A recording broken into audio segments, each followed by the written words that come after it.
and the Huchespesat First Nations. My name is Diane Bodner, and I'm the director. I am the director for the Cherry Creek electoral area. I'd like to introduce you to the ACRD planning staff: Alex Dyer, planning manager; Charity Hallberg Dodds, planning technician; and Kathy MacArthur, planning assistant. This hearing is being held electronically using Zoom. It's being recorded and it's live streaming on our website. Would staff please provide direction and instruction on how to participate in this hearing? Yes, absolutely. Thank you. First of all, thank you everybody, Hugh and Gord for joining us here. We just want to start off by highlighting some of those tools that we can use in Zoom. So if you're participating online, which you both are, we just ask that you mute your audio while other people are speaking, just to limit feedback. You have the option to turn on or off your video or mute or unmute your line. Those controls should be on the screen in front of you. So staff will introduce the application, and then we'll invite the applicant to provide any comments on their proposal. After that, there will be an opportunity for the public to make any representation you might like, you, and we will call upon you. We'll ask you to either once you're recognized by staff or by Chair Bodner, we will ask that you just state your name and address, and then follow up with your comments or your question. There is a chat feature as well, accessed from the bottom of the bottom controls on the screen. If you'd like to ask a question at any time, feel free to throw that in there. We will address everything prior to the end of the public hearing. So if you're thinking of something and you want to put it in there as we move along, please do so. And then there will be a final opportunity at the end of the public hearing if you have anything else you'd like to say or make a comment on. And then just to reiterate what Chair Bodner had said, we are live streaming this public hearing on the ACRD website, and a recording will be made publicly available following today. So thank you. The subject of this hearing is bylaw P1424. This bylaw is applicable to 6124 Strathcona Street and is necessary to facilitate a subdivision proposal. If you have any questions or comments about any other unrelated topic, I ask that you contact Regional Director staff after this hearing has been terminated. Would staff now read out the notice of public hearing? Thank you. Yes. The public hearing for residents and property owners within electoral area F, Cherry Creek, will be held to consider bylaw P1424. This bylaw is a zoning atlas amendment to rezone Lot B, District Lot 146, Alberni District Plan 35521 from Small Holdings A1 District to Acreage Residential RA2 District in order to facilitate subdivision to a 1 acre minimum lot size. This public hearing will be held by the Director for Electoral Area F, the alternate director, or the chairperson of the regional district. The board resolution making this delegation, along with bylaw P1424 and all the relevant background documents, is available for review online at www.acrd.bc.ca/events/14-6-2021. Planning staff are available to answer questions through email and or by phone during normal office hours 8 a.m. to 4:30 p.m. Monday through Friday from June 2nd, 2021 to June 14th, 2021. Now, during the COVID-19 pandemic, providing an opportunity for public input and safeguarding public health are top priorities for the ACRD. Consider written submissions as an effective means to provide your input. Anyone who feels their interest in property will be affected by the proposed bylaw will be afforded a reasonable opportunity to be heard. Options include participating in the public hearing by electronic means using Zoom video conferencing or teleconferencing, and or submitting correspondence to the ACRD.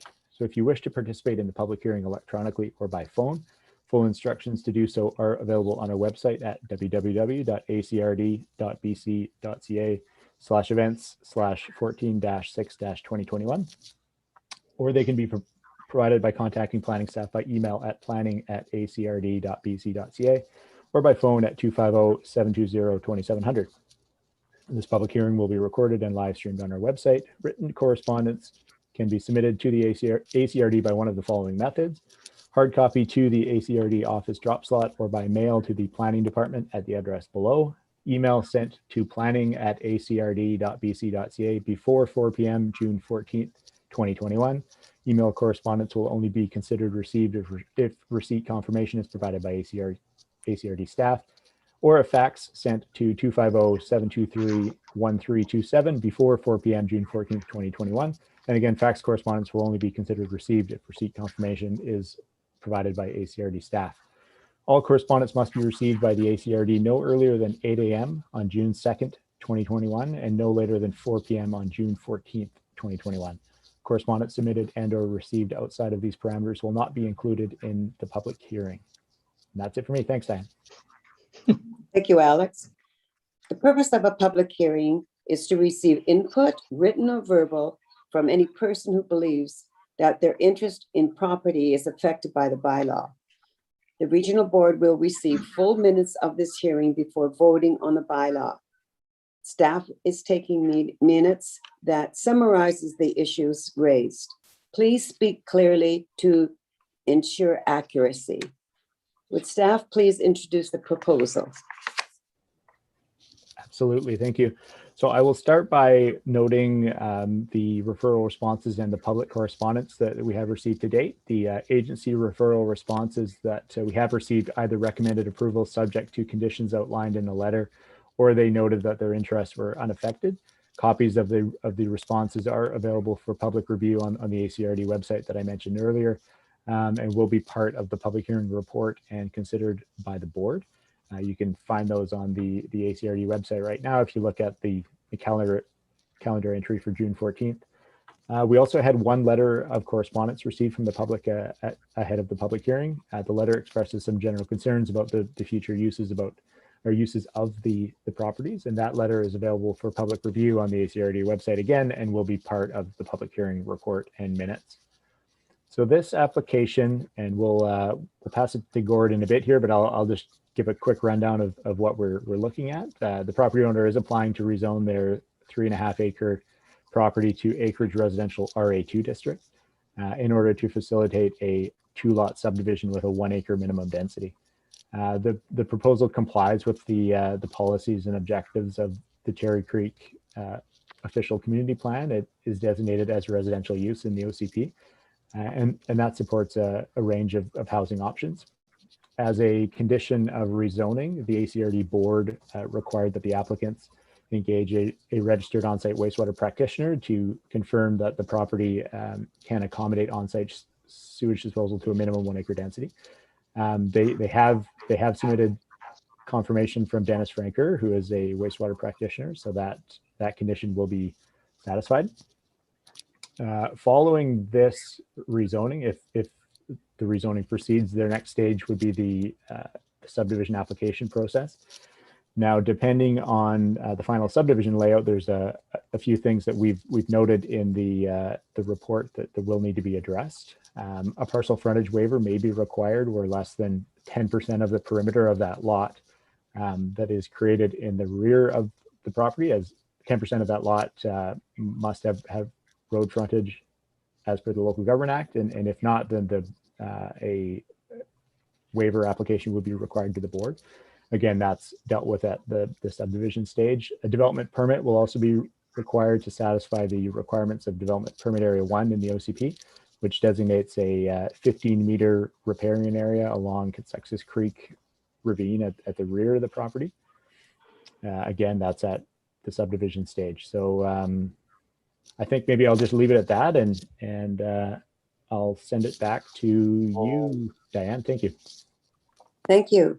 So would the applicant like to add anything?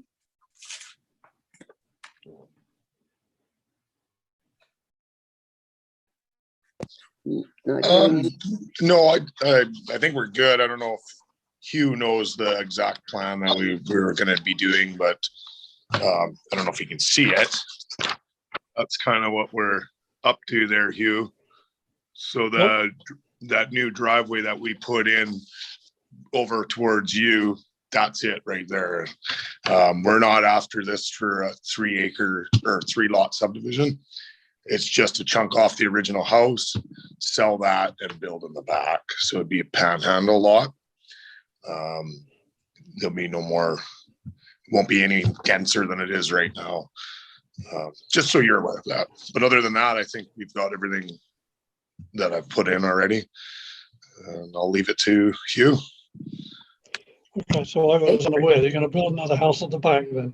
If we could just hold on a second here, Hugh. Sorry Just about a that. We'll go back to Diane, and then we'll move on to the questions from the public. Thank you, Alex. We will now hear from members of the public. Please wait until you've been recognized by me and state your name and address before beginning. We will hear everyone wishing to speak for the first time before allowing second comments. Okay, now's your shot, Hugh. Thanks. So it's Hugh Grit, 6158 Strathcona Street. Is that it? Is all you need? Yes, thank you. Yeah. Thank you. Okay. Well, I was unaware. There's nothing in the plan that says you're going to build a house back on the other section, which is fine, because when you read the bylaw reading there, it says to build a house, you'll demolish a shop, and I wasn't sure you wanted to demolish a shop. I'm pretty sure you would. So it didn't say you're going to build a house either. So that's fine. You're going to sell the original house on the 1 acre, right? And then you're going to build a new house on the piece at the back. Is that correct? Okay, he's nodding at me, so that's good. Or go ahead and speak to that if you like. Okay, yeah, no, that's correct, Hugh. There, it's just going to be a panhandle, and we're going to build a house in the back and sell our house that we're in right now with the minimum 1 acre. Where in order, I think where you got the demolition of the shop and everything, because somebody had brought it up before, in order to do 3 lots, which what we don't want to do, we're not interested in doing that. We would have to demo the shop and demo the shed, and right. Wouldn't be feasible. So we're just wanting to build our forever home in the back there, and yeah, sell the house in the front. So, and I can clarify that a little bit too, because I know the section you were reading there, Hugh. What the zone that this would be rezoning to, the RA2 zone, does not allow a shop on a property without a house on it. So as part of this process, they either need to build a new house, which it sounds like their intention is, or amend the subdivision layout such that the shop would be located on the property with the existing house if they wish to do that. Or an option, which doesn't sound like will happen, an option would be to remove the shop and just start with a blank slate. So it sounds like with this process moving forward, Gordon and his family would like to build a new house at the back and sell the one at the front. And if they want to keep the shop on the property, on the Panhandle property with the new house at the back, that's fine. We'll just have to work through that process at the subdivision approval stage. Okay. Please be advised that members of the board of directors cannot receive new information related to this bylaw between the end of this hearing and the making a decision on the bylaw. The next board meeting will be June the 23rd. If any board member does so, the hearing would be invalidated and would have to be held again. So I call on for the first time for any further representation on the bylaw. I call for a second time for any further representation on the bylaw. I call for the third time for any further representation on the bylaw. Hearing no further comments, I declare the meeting terminated and no more discussion.